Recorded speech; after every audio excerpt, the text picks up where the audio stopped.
Hello, good morning, good day, good afternoon.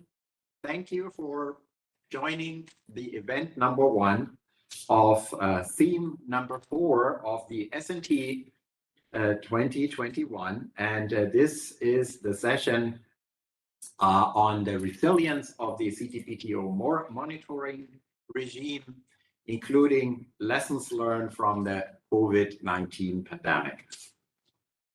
I will give a little intro to the session, and then we go here along. Today we have 1 hour approximately, and we have 6 exciting presentations in this event. Also wanted to say that in this topic or T 4.5, there will be more events. There will be a second event today in the afternoon at 17:15, correct? Moderated by Steffi. Steffi is here in this session now for the question and answer person. I will be the question and answer person in the later event. And then we have also 2 more events, one oral presentation tomorrow at 11, and then there will be a panel, I think at 13 hours around. I'm not quite sure about the time 100%. Look at the program. So I just give a little intro on this topic. So the COVID-19 pandemic is a major topic of interest for the S&T 2021.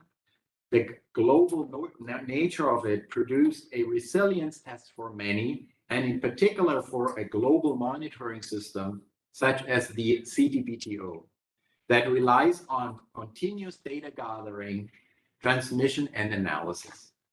The objective of this series of 2 events under CMT 4.5 is to provide the audience with pertinent case histories and lesson learned from IMS stations, example given during the O&M activities, station upgrades, logistics challenges, and challenges faced by station operators during the restriction imposed by the COVID-19. I will then turn over to the first presentation and give a little intro. The first presentation will be given by Jospat Hyalo-Mulvar. We will see a pre-recorded presentation here, 8 minutes of length. Mr. Woolward's position is a senior lecturer with a specialization in geothermal science. Affiliation is the University of Nairobi, Department of Geology, and he's a station operator of Kilimambogo PS24 and the infrasound station IS-32. He will talk about steps taken to ensure operation and maintenance activities for optimal performance of the IMS station IS-32 and PS24 in Kenya during the COVID-19 restrictions. The floor is yours with a video.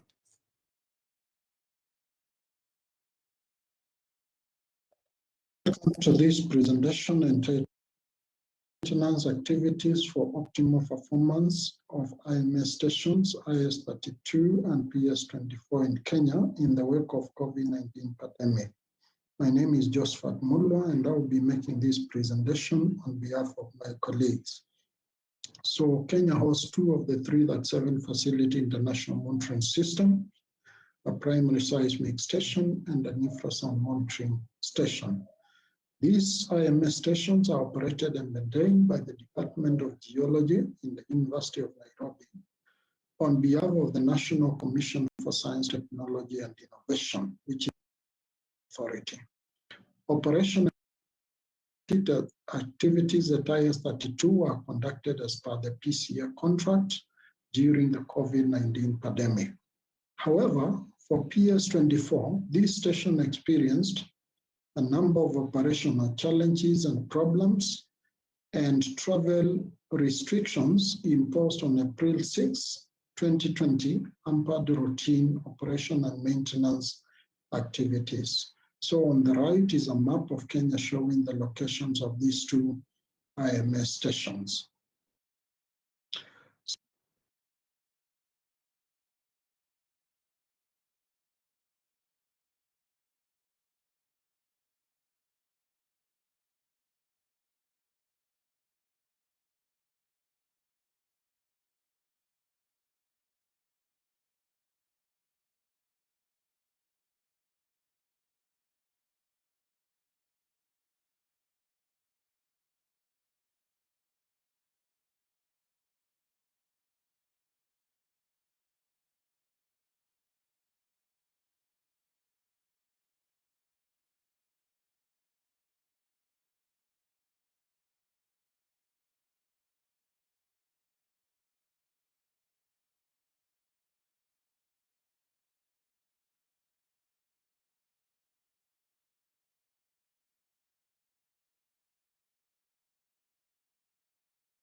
Welcome to this presentation entitled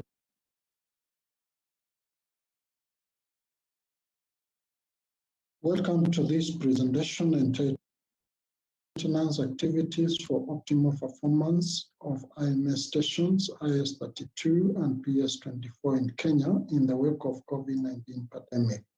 My name is Josephat Mulwa, and I will be making this presentation on behalf of my colleagues. So Kenya hosts two of the three that 7 facility international monitoring system, a primary seismic station and an infrasound monitoring station.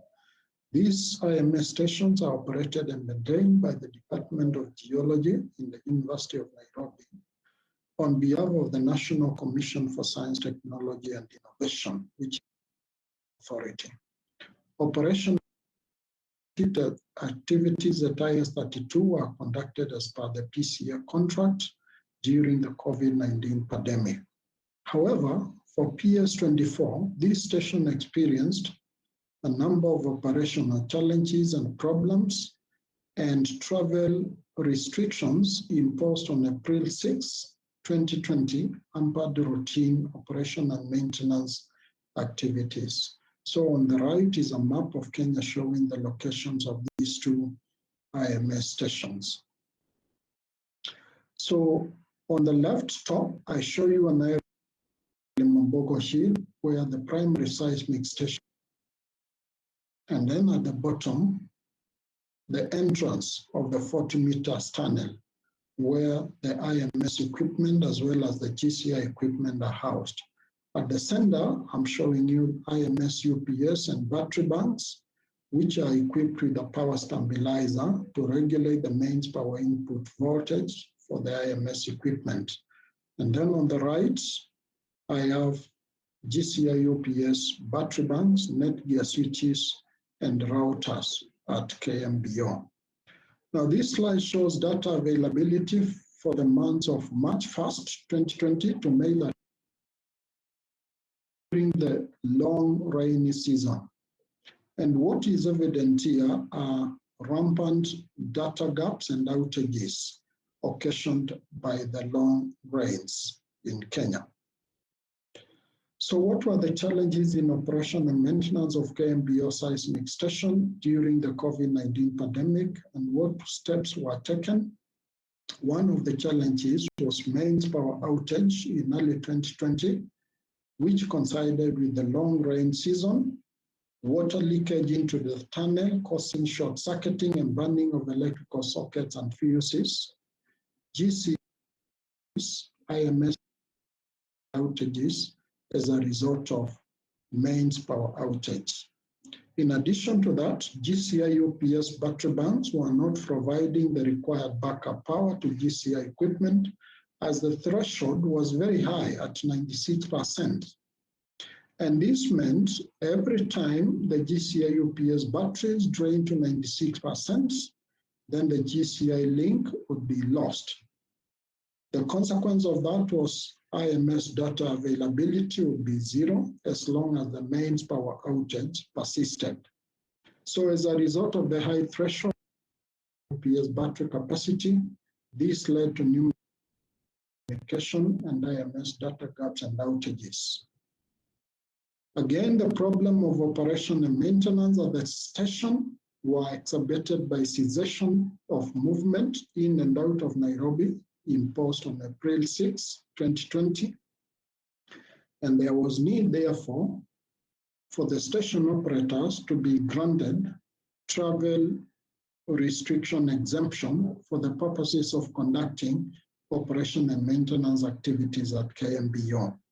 So the process of seeking such an exemption commenced with IDC operations and station operators interactions, upscaled to the CTBTO Executive Secretary and the Kenyan Permanent Representative in Vienna. It was further cascaded down to various ministries in Kenya and other agencies responsible. Operation and maintenance activities at KMBO were finally conducted on May 12, 2020. And what was done was installation of a voltage regulator for the GCI equipment by the local GCI technician. So this flow chart shows us of the chain of communication and finally enabled the SOs to be granted travel restriction exemption to visit KMBO for operation and maintenance activities. And so as I have mentioned, the process commenced with station operator, IDC operations interactions, and then it was upscaled to the CTBTO Executive Secretary and the Kenyan Permanent Representative in Vienna, of course, involving other agencies in the country. So these two snapshots shows the performance of the GCI batteries prior to installation of the regulator. And what is evident, GCI UPS battery capacity dropped to 96%, then there will be loss in communication link and IMS data availability will be zero. And this snapshot shows the operation of GCI UPS battery capacity after installation of the voltage regulator. And what we see here is that the battery capacity at 96%, GCI link is maintained, and data availability is at 100%. So in conclusion, owing to proximity of IS-32 to the city of Nairobi, operation and maintenance conducted as per the PCA contract during COVID-19 pandemic. For KMBO, installation of a voltage regulator on May 12th somewhat improved the input mains power supply to GCI UPS and battery banks. However, this was only a temporary solution as it lasted for a short time before the voltage regulator malfunctioned.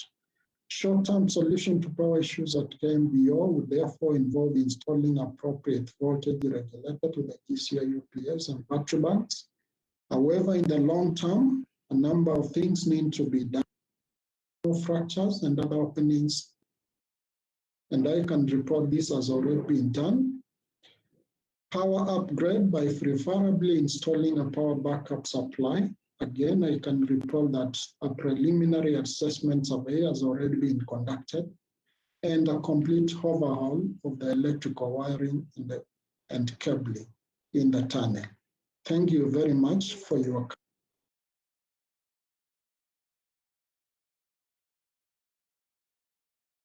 Very much. This was a really good presentation. We had some technical clicks in there, but at least here I was able to hear everything very clearly. We will then, to save time, move on directly to the next presentation, which is by Ryohei Emuda. And this will also be a video presentation. And I would like to note at this point also to everybody watching this event to post questions as they come up into the chat, so we can then address them hopefully later in the short question and answer session. Thank you, and we go ahead with the next video by Mr. Emuda. Hello, my name is Ryohei Emura. I'm working at Japanese NDC-1 as IMS station operator of JNU, JOW, JHJ, JKA, and JCJ. Today, I will make a presentation of the upgrade project of 5 auxiliary seismic stations in Japan and how the COVID-19 limitations and restrictions were overcome. This is the CTBT National Operation System in Japan. I'm working at JWA, but JWA is working as CTBT National Data Center 1 of Japan. JWA is in charge of analysis of waveform data and operation and maintenance of seismic and infrasound stations in Japan as a station operator. This is the IMS facility in Japan. And there are 5 AS stations in Japan.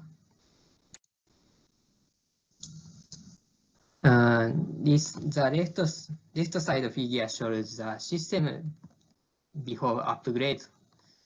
The previous system used to branch the signal of the broadband sensor STS2. And this sensor is owned by the Japan Meteorological Agency, and STS2 signals are using as IMS data. After the technical survey conducted several times in the past, it turns out that there are some difficulties in sensor calibration from CTBT side equipment. So in order to carry out calibration efficiently, it is necessary to prepare the CTBT unique sensor separately from the existing sensor. This is the current system at Japanese AS stations. The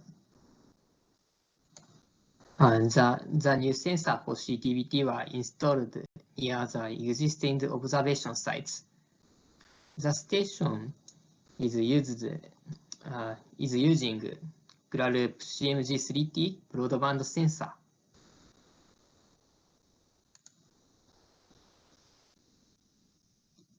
our upgrade work was affected by COVID-19. For example, IMS staff couldn't come to Japan. We had a plan of two sites visiting together on April 2020, but they couldn't come to Japan. This was the biggest restriction for us during upgrade. On-site work by NDC1 staff was also postponed. Travel from our office to Tokyo was restricted, so we had to reschedule the travel plan. This is because the state of emergency was declared by the government. The state of emergency began in early April 2020 and lasted almost 2 months. It ended the end of May 2020.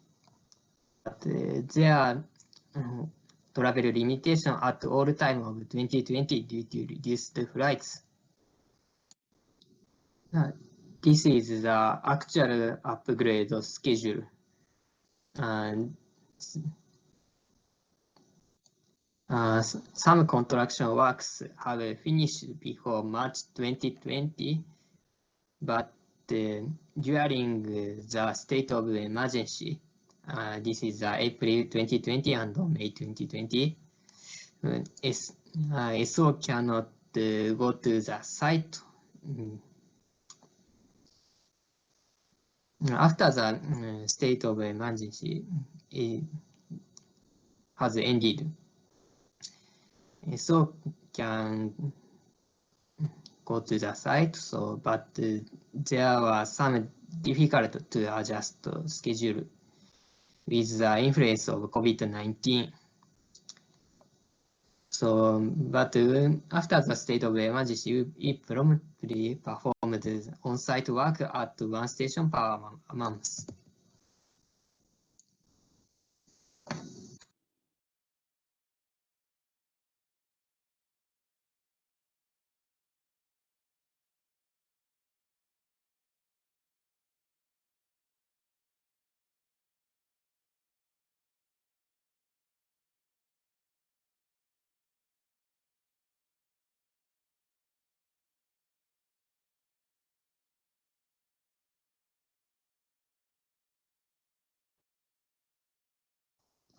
Hello, my name is Ryohei Emura.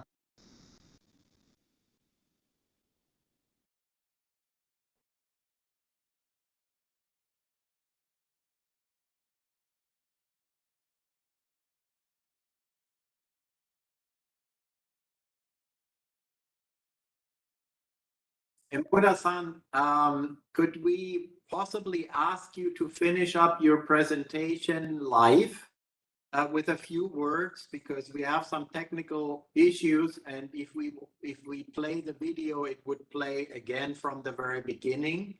So if you could just have maybe 1 minute and trying to finish up your presentation.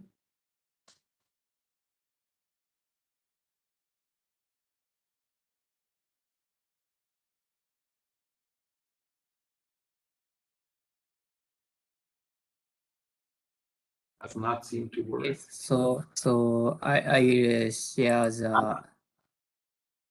the slide. Can you hear me? Yes. Yes. Okay. And can you see the slide?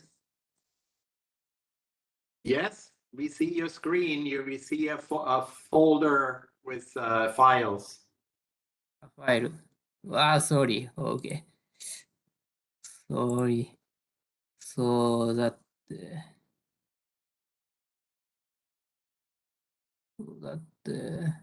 Could you try just to say a few words?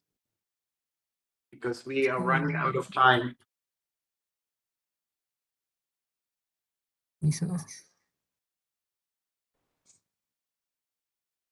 Okay, maybe you can see the slide. Okay, so that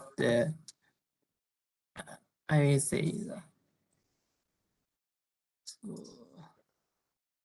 So I will explain how to coordinate against COVID-19. And the most important thing was the close communication with IMS staff.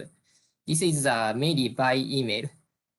And this slide shows only a part of email example, but we have exchanged a lot of email. And maybe the number the number was over the 100. And also there were a lot of remote support by IMS staff from Vienna. This remote support was including during SO on-site working. And this is the next slide. And yes, and not only IMS staff, but also communication with IDC staff was also important. And we used for communication maybe IRS, for example, PR, OR, and CCN. But sometimes we use email. And the below is this is a communication with authorized people in Japan. And for example, local people understanding for our site visiting from Tokyo. And this is because usually there are more COVID-19 infection in Tokyo than in other areas. So we concerned the local people feeling. And for example, we have a PCR test before going to JCJ. And local subcontractors cooperative work was also helpful for us. And GCI Contractors Corporation and JMS Corporation was very helpful for us for scheduling. And I'm sorry, but this is a concluding remarks. And Japanese NDC-1 performs Japan AS upgrade last year. We have suffered from COVID-19 restriction at various phases, but adapted the appropriate response. And the good things about our process are very close communication with PTS and very nice contribution of local contractors. That's all. Thank you.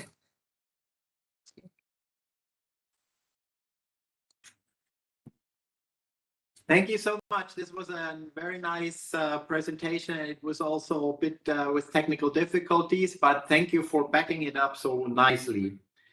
I will move directly to the next presenter, Mr. Yutakama Tomita. I will not introduce you in detail. Please give us a short introduction yourself. You're quicker than me, and so we can move on directly with your presentation about the radionuclide station in Japan. Thank you.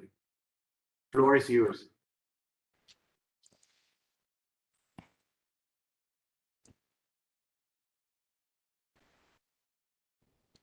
Oh, thank you, Mr. Hoffman. Hello, everyone. I would like to talk about operation and maintenance of Japanese radionuclear stations under the COVID-19 related. There are 3 IMS radionuclear facilities in Japan. 2 radionuclear stations, RN37 Okinawa, so only particle, and RN38 Takasaki, particle and noble gas.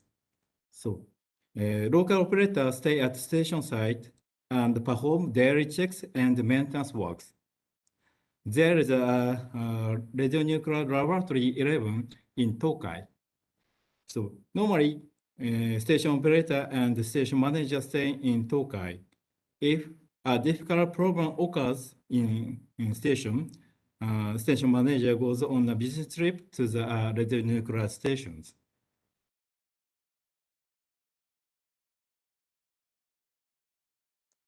This is the impact of state of emergency for the station in Japan.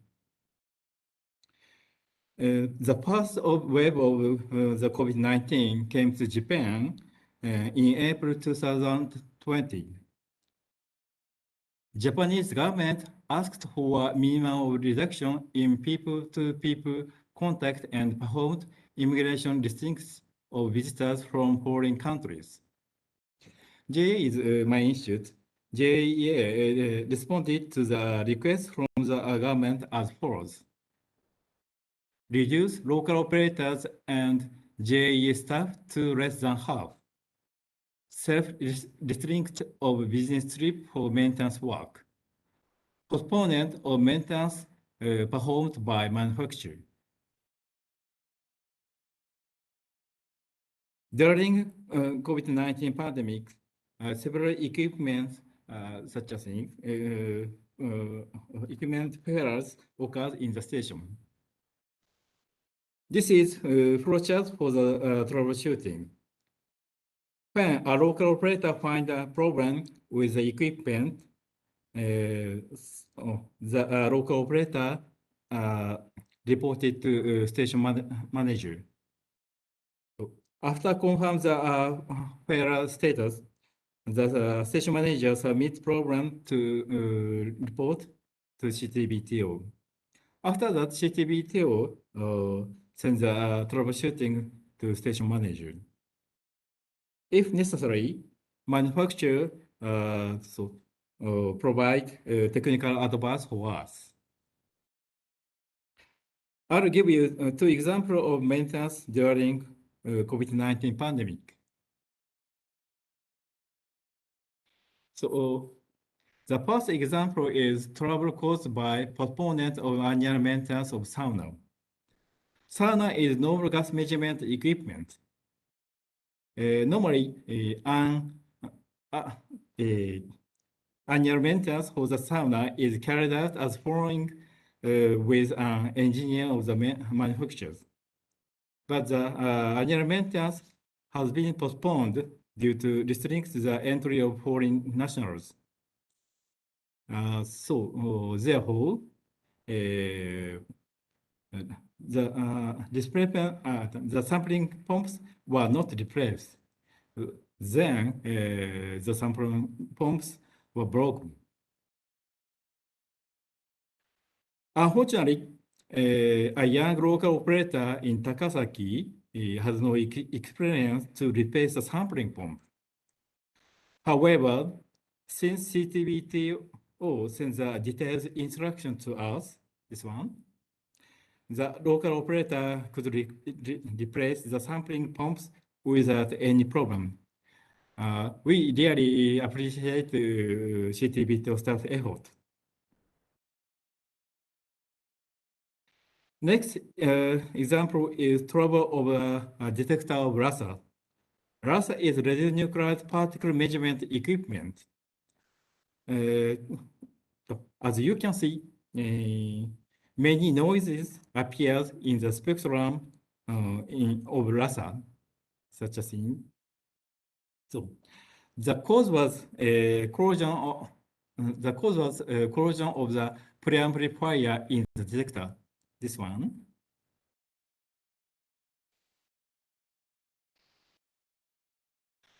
Because it has been requested to refrain going business trip, we use the web conferencing software to support for maintenance work at the station. The software is really useful to support the maintenance work. There are following advantages. Instruction of maintenance work can be given to local operators remotely. Save time and travel allowance. Share the maintenance experience with other staff. So this one. Recording can be used as training materials for current and future operators. Summary. Equipment failures that occurred during COVID-19 pandemic were addressed through close communication with the station, CTBTO, and the manufacturers. Instructions sent from CTBTO are very detailed and helpful. Station operators hope that more and more such instruction will be developed. So it is very effective to use web conferencing software for support of maintenance work done by local operators. That's all. Thank you very much for your attention.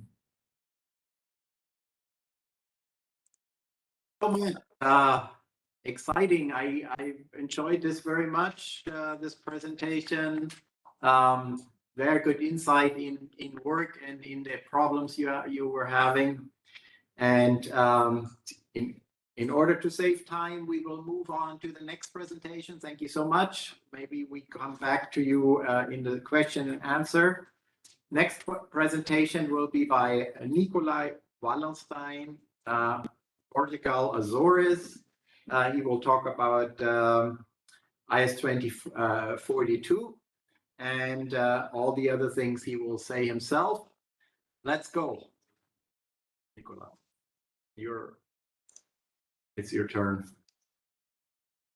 Okay, I hope you can see the screen. It's okay, share, it's okay? Excellent. Okay, so this is a teamwork presented by IS42 team. That is me, Sandro, Maria do Céu, Flavian de Marturu. During the pandemic, Flavio was elected as a deputy for the Azores Parliament, and then Sandro Mata is the new station operator, and Maria do Céu is substituting, starting to work with us since then. So let's continue. So IS42 is the middle of the North Atlantic, and is in the Azores Islands that have 9 islands that you can see here. And in Graciosa Island is the station is here. And you can see here the geometry of the station in the forest area in the island, middle of the island. Sorry. The Azores Islands are 9 islands in 3 groups, geographically divided, and are an outermost region of the European Union.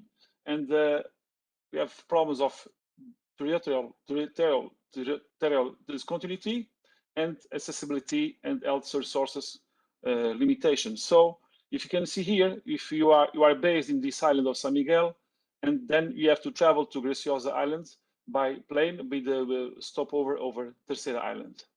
The Azores have only 3 hospitals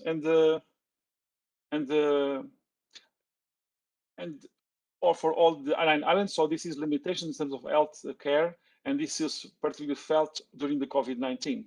Just to have an idea, the Azores has about 243,000 inhabitants, which is about 2.3% of Portugal. And if you can see also that the San Miguel is the most populated island, this island in green. Terceira, because you have to pass there by plane, and Graciosa has only 4,000 inhabitants. So this is the 3 main islands that can affect our operation during COVID-19 pandemic, because you have to pass there, and any limitations in mobility depends on these 3 islands. So, sorry, it's passing too much. Okay, so what we just analyzed all the data regarding the number of daily active cases in the Azores, and is in red here, and then the contribution of the 3 main islands that we discussed. If you go to see the numbers, you see that the max daily active cases have a very big numbers of per 1,000 inhabitants comparing to Portugal. You can see even San Miguel is much higher. But if you compare the cumulative active cases, you can see that we have much lower numbers than main Portugal. If you see that you have same living styles or habits of living, so you can see that the problem is the peaks that we have in the Azores that can compromise the health system in the Azores. That's why we had some. In any case, so what's happening is that the cases were very concentrated in time and place. For example, this count here in San Miguel had this record of 7,000 cases per 100,000 inhabitants in the cumulative cases. So it means that the reaction to this was to isolate, to evolve, and it means that you have a lot of limitations of mobility, because the government never wanted to overcharge the health system that is is not big enough. So because of this situation that happens here and there, we can see that that the government take measures and change the determination method of the risk and the consequent constraints to ourselves. So it means that after January 2021, we had these problems with, we had to change our behavior, we have to change our limitations. So altogether, we can present here the limitations over how they affect our work. So we have here, for example, the limitations to access to the lab in our daily work. So you can see the prism in red, you cannot access at all to the lab. In yellow, we have very limited access to the lab, and the green, you can see that we can have more, we can freely go to work on the lab. So most of the work was remotely operated. The station was operated remotely, and you can you have to work from home. We just move from our houses, the workstations, etc., for the local workstation from the lab. If you look for the visits to IS-42, you can see that we have also many limitations. Our PCA contract says that you have station operator have to visit the station every 2 months, and mainly maintenance is done in September every year, and the local operation can have to visit the station every 15 days. So you can see in red here the visit that was not was cancelled because we cannot go to the island in these red periods. In the yellow period with limitations, we managed to make a visit here on June 2020, and then we not did this visit here because it was too close for the previous one, and we don't have enough. We didn't receive in that time because of the COVID. Also, we cannot receive some equipment from the PTS. So during all this period from March 2020 to June to this month of June 2021, we can only visit the station 1, 2, 3, 4 times, and this is space. So this is limited a lot the situation. Anyway, our data availability becomes very constant all the time. We managed to keep it very high, and the lower one is 99.81%. That exactly coincides with our visit, our main work to the station, our annual preventive maintenance visit, where we deployed 11 persons working on the maintenance of the station, concentrating all our efforts to respond to the COVID-19 pandemic. If you look for the major problems, you can make this map, this diagram here. You can see that there are many problems that were pending issues from before the COVID-19 outage pandemic. So we can see all the pending issues. For example, we had here a hurricane, class 4 hurricane that was in October 2019. So it means that we just are finishing solving all the problems from there. And we have some pending issues that never was solved until now.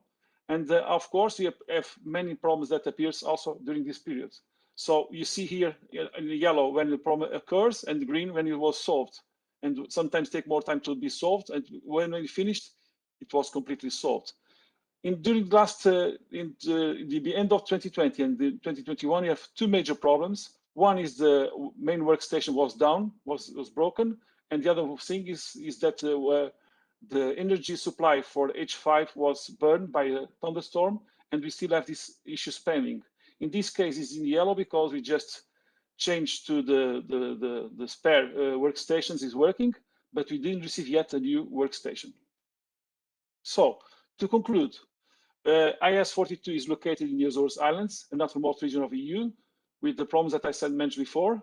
These limitations have been particularly experienced during the pandemic of COVID-19, forcing authorities to take severe decisions of confinement and restriction of mobility to face the risk of losing rapid control of the situation.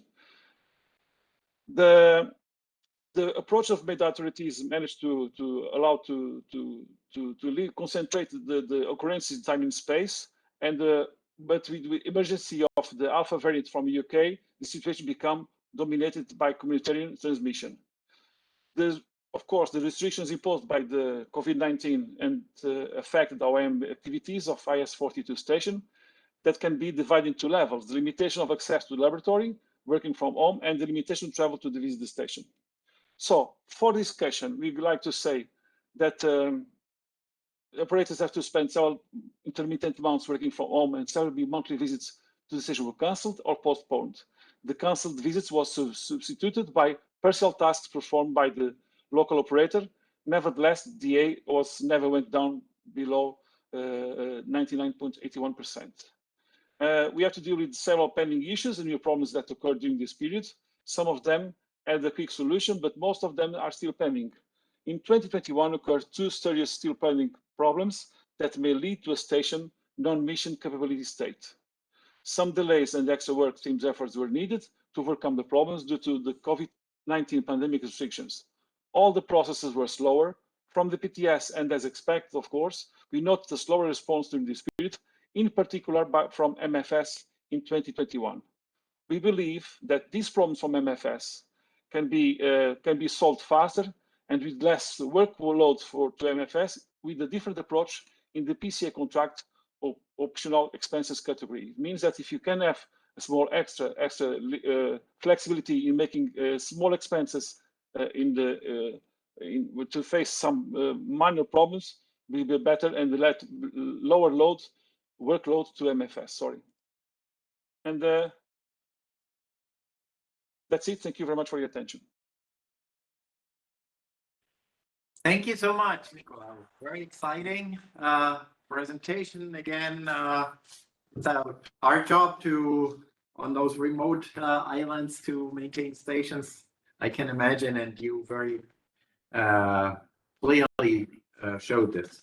So we move on right to the next presentation. We are short on time. Frank Mondar is the chief of the training section of OSI on-site inspection. And please go ahead with your presentation. Thank you, Thomas. Good morning, good afternoon, and good evening, everyone. OSI is not exactly a monitoring system, but it is the third pillar of the verification regime of the CTBT. And OSI training is mandated to develop and implement a training program for inspectors that will be ready for entry into force.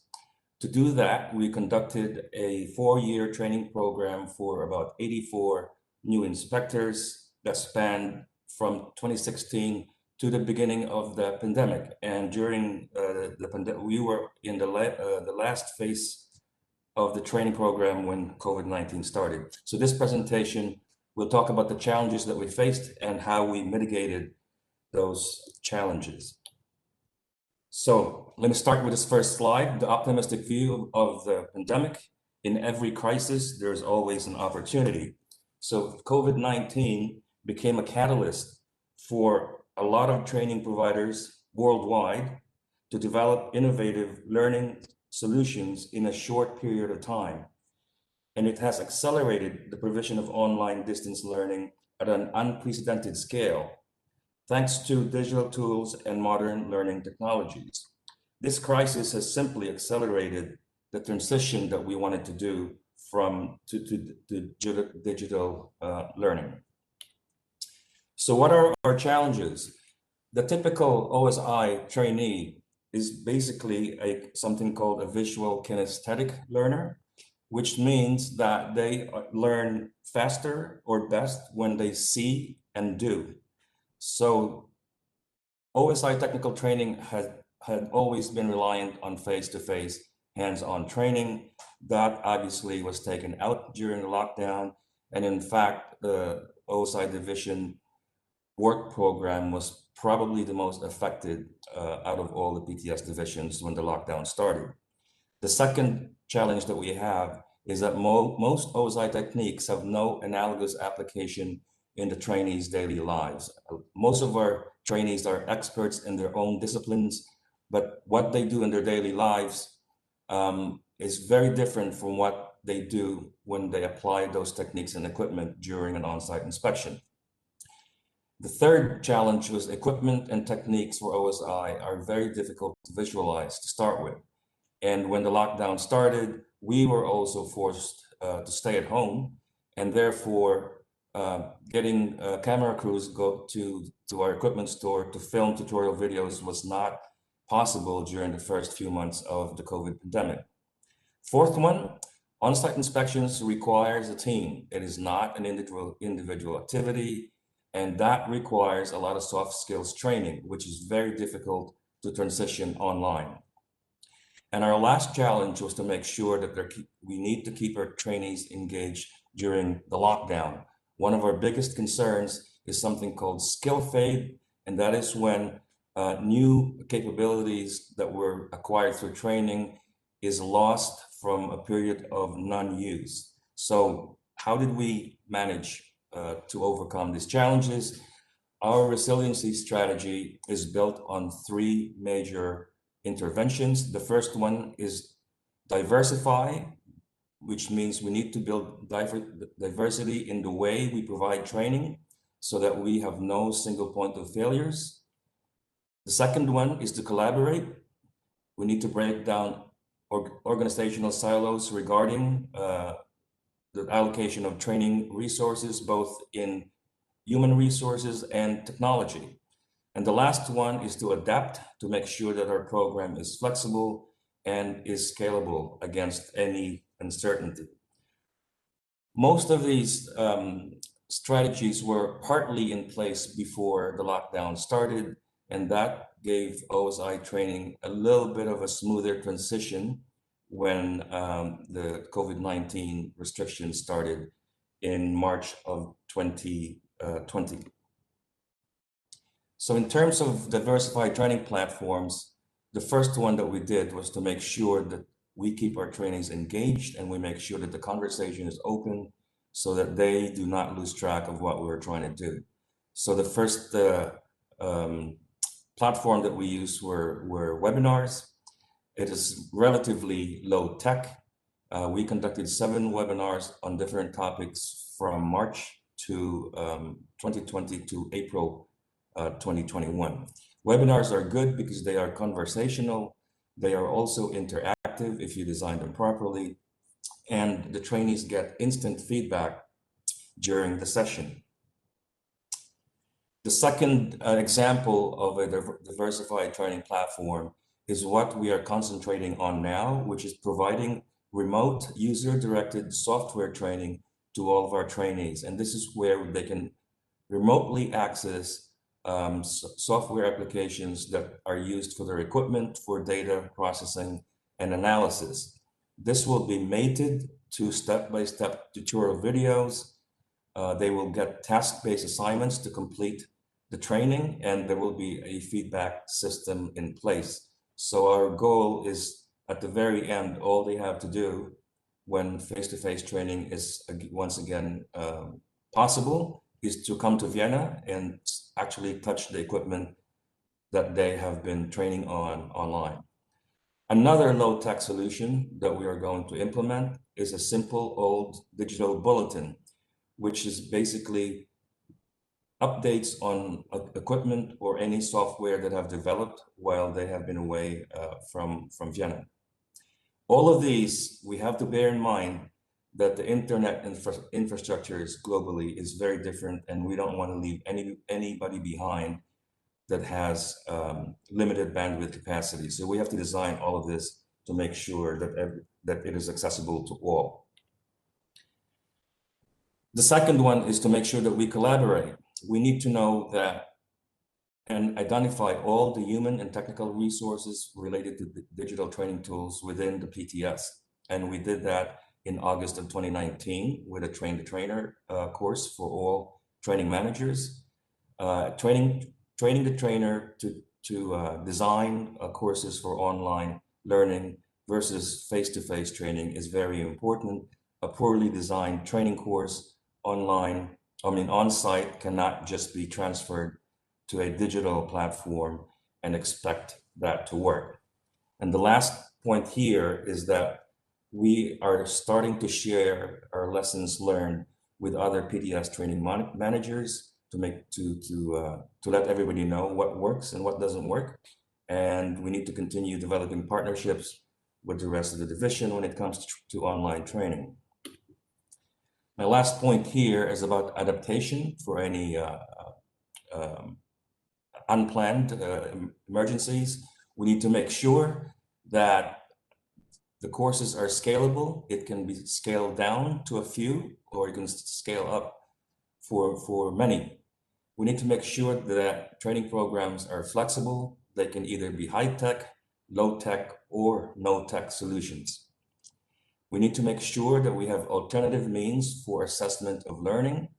That was a very painful lesson for us when travel restrictions started, and we lost the field exercises that we were using to assess whether our trainees were learning as we expected them to do.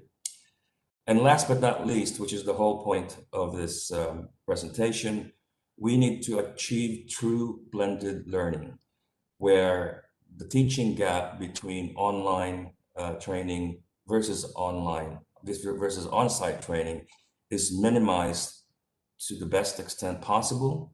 So the only thing that our trainees need to do when we see them again for face-to-face training is to actually start touching the equipment and use the training that they were given online and make the whole learning thing more efficient and effective.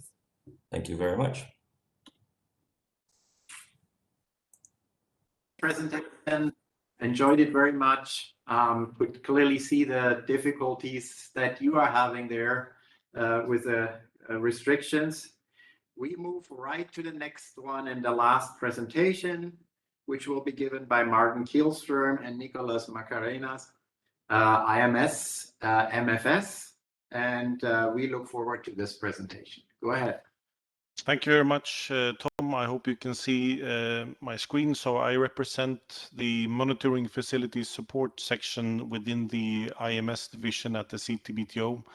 And during this presentation, I will give a few examples in the area of logistics and maintenance, where during the COVID-19 pandemic crisis, we took measurements and actions to mitigate the impact of the COVID-19 and to ensure station operability and data availability. So just to keep in mind from the outset of the COVID-19 pandemic, I mean, stations were still required and are still required to provide data. So therefore they are required to still be operational, for which reason maintenance is needed, and sometimes spare parts and consumables are needed to be sent to the station. And as well, the verification regime and the CTBTO, as everyone else, we experienced unexpected and recurring disruptions to the supply chain. And this ranged from even sourcing and procuring equipment and spare parts to... Martin, sorry? We cannot see your presentation. You cannot see my presentation? No. Can you see now? Yeah. Perfect. Go and view. Yeah. Thank you. Yeah. And in addition, there were no or limited possibility to visit the station, either by PTS staff, as mentioned, service provider, or station operators. So immediately from the outset, the CTBTO, we put in place business continuity plans to mitigate the impact of COVID-19. In addition to the, let's say, regular technical stakeholder meetings we have between operation, maintenance, and engineering teams, we also had ad hoc meetings to identify and take actions in specific issues related to specific stations or specific equipment. The CTBTO made increased use of remote diagnostics, troubleshooting, and technical support, and I'll show you some examples later of that. And whenever possible, use local suppliers and contractors, as long as we can make sure that the equipment is interoperable with the already existing equipment at the station and fulfills the IMS requirements. We were also continuously reviewing our levels of spare parts at stations and depot, and where and whenever needed, we would adjust those and ship more spare parts, either from our headquarters here at VIC or possibly also from our suppliers. We also made use of improved monitoring and tracking of shipments as the supply chain in terms of transportation were highly affected by COVID-19. I will show some examples where we took actions in that field. And as well, we were reviewing the replenishment of consumables, and this is maybe most visible in the supply of filter material to our radionuclide stations. So, as just said, make greater use of local purchasing when possible, and remote guidance and support to station operators. We have some example mentioned here where our maintenance team assisted the station operator in station failures at a few stations.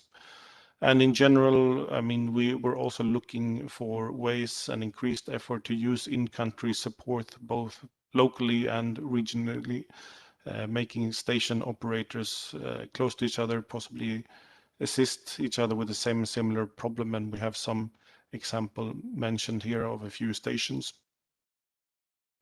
So I'm going to give you a few examples of where and how this happened in real life during the past months. So the first example is from Mexico, where our maintenance team were remotely troubleshooting together with the station operator and the equipment supplier to replace and calibrate the gas chromatography.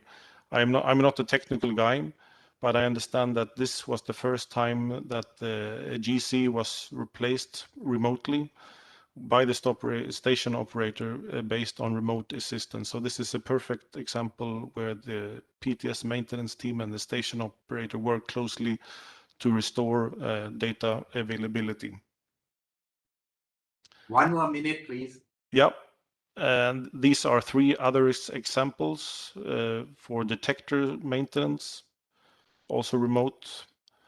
And this is another example where we, based on basically a video and instructions were made how to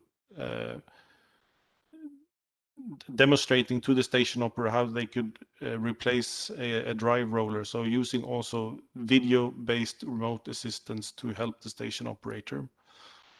Another example is in Kiribati, a very remote island where we made use of the local operator to assist PTS. We would now normally travel to the station. So again, remote assistance. And in terms of logistics, this is my final slide. We experienced that the supply chain was heavily disrupted and we had to send perhaps the same type of equipment by several means of transportation at the same time to ensure that at least one shipment arrived. We also saw cases where some carriers were simply unavailable to reach certain stations. In this case, Niger, where then we had to bring the equipment back to Vienna and use another route to reach the station. So we work daily on monitoring our shipments in a shipping tool that we have developed ourselves. And in general, we are depending on improved planning when it comes to logistics, as we are heavily relying on the availability of commercial carriers and freight forwarders. And as we know, this can change almost on a daily basis in this situation.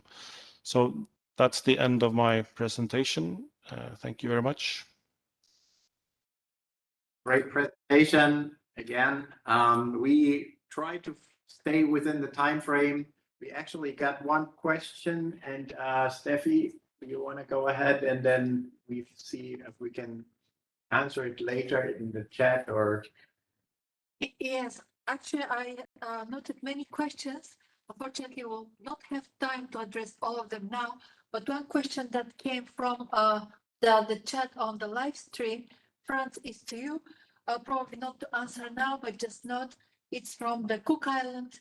And the question is it possible for Cook Islands local operator to be part of this training? I believe the reference is made to the OSI inspectors training. Well noted, and the answer will come later. Thank you for the question from Cook Islands. And that's all, I think, for that session. Thank you very much for participating in this first event. I just want to repeat, there will be the second part, event number 2, at 17:15 this afternoon. and we would love to see you there. Thank you so much for those great presentations, and have a great day. Thank you very much.